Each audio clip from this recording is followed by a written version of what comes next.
Hey, man, we appreciate everybody, man, for tapping into another episode of this Big Mouff TV / news podcast, radio, all that in one. If y'all new to this channel, man, hit the like and that subscribe. We finna go and jump into it. Alright, man, today we got D.L. Hughley, man. D.L. Hughley is beefing with the bootleg preacher, allegedly. I don't know this brother, so, I'm not just gonna call him out his name like that, but he had some things he had to say to D.L. Hughley and things like that. We want to hear what he got to say about it and things like that. All right. We need D.L. Little Man Hughley. We need to hear what he got to say since he need ratings, right? Yo, wait till y'all hear this interview. I'm sitting there like, yo, bro, what is? I said, brother. I said, yo, I actually like you, man. I watch your movies, And he was like a little girl, like a little chihuahua. Like you. I'm like, whoa, brother. Take it easy. But at the end of the day, he needs ratings, y'all. So, D.L. Little Man Hughley. Alright, man, that was the pastor, man. The pastor I was just telling y'all about. He had some words he wanted to say to D.L. Hughley. And D.L. Hughley came back on Instagram and Twitter and fired back at him and stuff like that. Said, he robbed the church, so he deserved to get robbed. Things like that, So D.L. Hughley thinks this young man is robbing the church, robbing the people, and things like that. He's a bootleg preacher, and things like that. These are things what D.L. Hughley think about the man, But he challenged D.L. Hughley to a fight, and things like that. But this pastor, man, he just seemed like, he is kind of flashy, and it seemed like he's want attention, he's want attention to himself, because ever since the D.L. Hughley thing and things like that, he's just been popping up online everywhere, and he's been on his live, just on it, he seems like he's more on his live than he is in his church. But hey, man, that's just our thoughts up here, Big Mouff. Like I said, we don't know this brother, and our best to this brother, man, and hope he is doing right and doing right by the Father, man, the Holy Spirit and things like that. Like I say, a lot of people say he's flashy, even that's why him Bill, he got into it.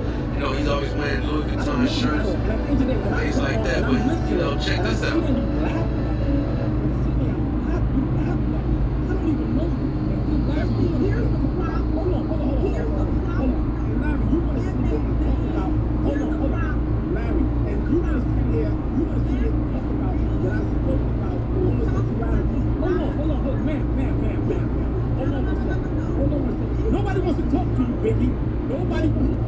Alright, y'all, that was the pastor going off on two individuals, a young man and a young woman, which the pastor said some real brutal things, some hurtful things that, any other pastor that has that, that godly heart wouldn't say that about people, no matter how mad they are or whatever, we're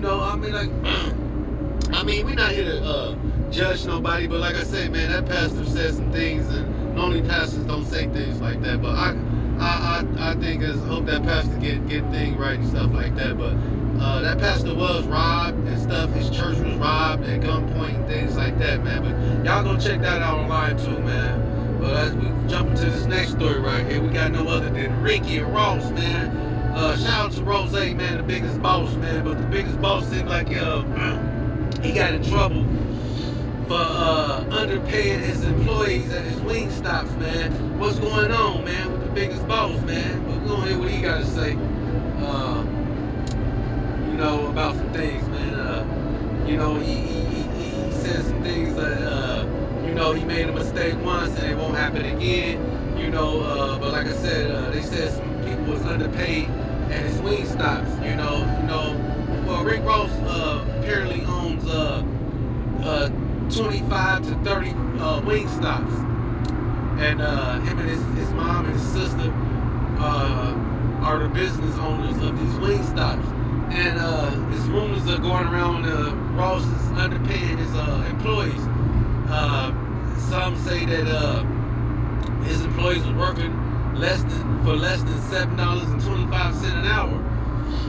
Hey, that's allegedly, man, and if things like that is being taken place at Rose's establishments, and maybe people make mistakes, and hopefully he's fixing it, and like I say, if y'all want to hear what Rick Ross, the boss, got to say about it, man, y'all check it out. It's online.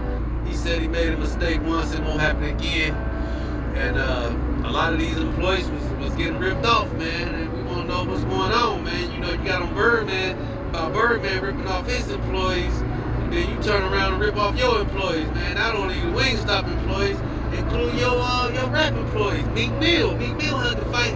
I think he's still fighting for his royalties and things like that, man. But shout out to Rick Ross, man.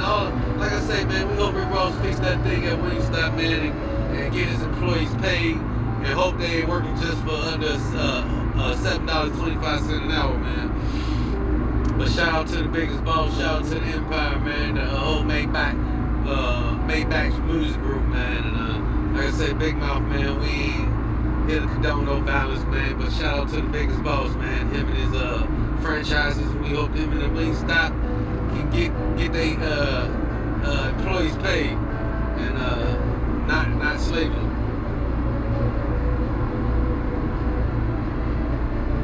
Shout out to the Wingstop, man, the biggest boss, man. But like I said, Rose, you gotta do better, man. I know you can't control everything, but a lot of people saying the FBI was sick on him because he went to the Buckingham Palace and tried to get in there with the Queen, trying to have a seat with the Queen. The Queen wasn't having it, and she sent the DA, the police, at his Wingstops, and the police was like, we gonna see what's going on. We gonna see what he got, and we know he got some things that he messing up at his establishments and stuff. So they sent the DA at Rick Ross, man, and they told him to stay from out of the Buckingham Palace up there, man, up there in London. But shout out to the boss, man. We hope him and the Queen can get all that situated, and he stay up from out of London trying to get in the Buckingham Palace. Alright, y'all, we ain't gonna hold y'all up too much longer, man. Let's jump into this last story right here, man. We got no other than former president Donald Trump, man. Donald Trump, man, might be facing some jail time, man. Who knows, man? We don't know yet. Donald Trump, man, is apparently had broke the law, stealing some documents out of the White House, taking classified secret documents from the White House. In the spring, they were seen carrying several boxes from the estate. The search has sparked a wave of violent threats against the Justice Department and the FBI. They might be putting Donald Trump in jail. We don't know yet. And Donald Trump made threats towards the law enforcement, FBI agents and stuff like that. That's doing the investigation for this thing, man. But we'll see, man. Ain't nobody's bigger than the law, right? We'll see about that, man. So shout out to the United States Supreme Courts and justice system, man. To let everybody know nobody's bigger than the law, man. But that's all we got, man. Until next time, Big Mouth.